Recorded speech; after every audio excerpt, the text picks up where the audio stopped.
प्रश्न अनेक उत्तर बोधे मिलवा भारी कष्टकर। प्रश्न एया नुहे कि जड़े हिंदू दीपुचंद्र दास को किए मारिला। एमिति गोटे प्रश्न मन भितर थिबा से डर को बाहर को आनिबा को बाध्य करुची। दीपुचंद्र दास को परे कहार पाଳି आसिबो। प्रश्न एया नुहे कि दीपू जड़े हिंदू तुले आउ तांको समस्तक सामने मारी जाली दियागला। प्रश्न एया कि गोटे आतंकवादी को मारी दियागला बेले बड़ बड़ कथा उठुआ जातीय ठू अंतर्जातीय मानवाधिकार उच्च पदस्थ अधिकारी माने आज कुआड़े गले कहीं चुप बसचंती। प्रश्न एया नुहे कि दीपू को समस्तक सामने मारी जालिबा बेले समस्ते देखुतिले भी कहीं चुप थिले। प्रश्न एया कि कौन गोटे मुस्लिम बहुल देश में जड़े हिंदूर बंचिबार अधिकार नहीं। प्रश्न एया कि बड़ बड़ कथा कहूथबा से संगठन कुहाड़िया नेता माने सबु कुआड़े गले। प्रश्न एया नुहे कि दीपू हिंदू थिले बोली तांको मारी जाली दियागला। प्रश्न एया जे एबे गोटे हिंदू तार परिचय लुचेबाकू डरबनी तो। सबु प्रश्नर उत्तर खोजी चली सेतिपाई दीपू दास को सह घटिथिबा अमानसिक हृदय विदारक कहानी करबाकू टिके समय लागिथिला। एते सबु प्रश्न भितरे बांग्लादेश रहुतबा दीपुचंद्र दास किए आउ तांकू काहेकि एमिति निर्मम भावे मारी दिया जाइतिला। आउ मारुथबा युवक माने तो मुस्लिम थिले एटा तो पूरा स्पष्ट जना पड़ी जाउथला। ताकू मारिबा बेले समस्ते अल्लाह अकबर रो नारा दे चलथिले। बड़ नृशंस भाव में मारिबा परे तांकू एई गछरे बांधी ता सबकू निया लगेई देथिले। समस्ते देखुथिले हेले केही प्रतिवाद करनथुले। एमिति लोम टांकुरा दृश्य जी शुणुथुला ता आखिरु लुह आसी जाउथुला। आउ से हृदय विदारक दृश्य तो देखिबा जमा भी संभव नथिला। हेले जणे हिंदू युवक सह एमिति करिवार कारण कौन थिला?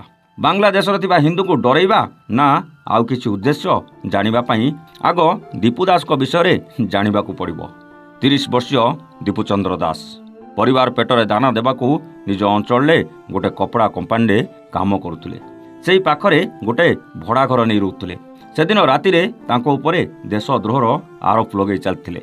तांकर जड़े मुसलमान धर्म गुरु उपरे कुआड़े आपत्तिजनक टिप्पणी देते दीपुचंद्र दास। भिड़ जमिला आउ शेषे समस्ते बड़ भयानक भाव में दीपू उपरकू आक्रमण करते आउ मारी देथिले। आउ मारिबा परे से राजरास्ता कड़े थिबा एई गछरे बांधी जाली देथिले। ए दृश्य को समस्ते निज निज वीडियो कैमेरा रे कैद कर चलते। हेले केही भी विरोध करुनथुले कि दीपू दास को बंचाइया पई सामना को आसुनथुले। घटना सोशल मीडिया रे भाइराल हैला। बांग्लादेश उठिला आउ पड़िला। बांग्लादेश हिंदू संगठन माने राजरास्ता को ओह्लाइले किंतु दीपू को मारिथिबा से शैतान माने किंतु खुलम खुला बिंदास रे बुली चलथिले। समस्ते चुप थिले। अंतर्जातीय मानवाधिकार ठू आरंभ करी सबु बड़ बड़ नेता भी भारतर विरोधी दल थिबा बड़ बड़ नेता माने भी मुह खोलु नथिले। किंतु प्रधानमंत्री नरेंद्र मोदी को प्रेसर परे आज पर्यंत मात्र 17 जन को गिरफ करिवारे सक्षम होईछि बांग्लादेश पुलिस। सेपटे बांग्लादेश सरकार कहूछि आमे हिंदू को सुरक्षा देउछु आ सबु बेले देबु। हेले केमिति सुरक्षा देउछंती थरे भाबंतु। सेपटे बांग्लादेश रहुतबा हिंदू सुरक्षित नुहंती किंतु एपटे भारत में लक्ष लक्ष बांग्लादेशी अबाध अनुप्रवेश करी अचिंतारे निर्द्वंद्व अछंती। एकथा आपण भल भाव में जानिछंती। आ जो माने जानि नांती सेमाने थरे पश्चिमबंग आड़े बुली आसंतु जानिजिबे 50 वर्ष तलर पश्चिमबंग आउ एबर पश्चिमबंग भितरे कौन फरक अछि। मो अनुमान जदि भूल न हुए एबे पश्चिमबंग रे बांग्लादेश टू अधिक बांग्लादेशी रहउचंती। जदि भारत सरकार एसबू को भल भाव में तदंत करते तेबे निश्चित सबु सत बाहर को आसी पारंता। किंतु ममता दीदी निज भोट बैंक बंचेबा को सेटा केबे करबा को दउनांती। काली बांग्लादेश रे दीपू सह जा हेछि आसंता काली एई भारत रे आम आगामी पीढ़ी को सह न हेबो से कथा किए कहि परिबो। जदि बांग्लादेश बड़ी गोटे छोट देश रे हिंदू माने सुरक्षित नहंती तेबे आगो को हिंदू माने केते सुरक्षित आमको भाबिबा को निश्चित भाव में बाध्य करुछि। किछि कथा हुए तो क्या खराब लगी पारे किंतु एटा निराट सत।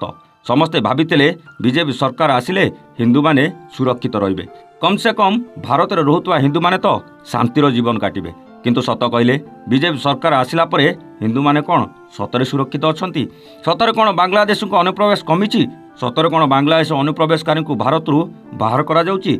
एसबु प्रश्न भितरे गोटे प्रश्न मो मन को भी आसुछि। कौन आगामी दिन में हिंदू माने सुरक्षित? आगामी पीढ़ी दीपुचंद्र दास को बड़ी घटनार सामना करेनि तो? मते तो जना नहीं आज्ञा किंतु आपणक मत कमेंट करी निश्चित जनइबे। रोचु नमस्ते। जय जगन्नाथ।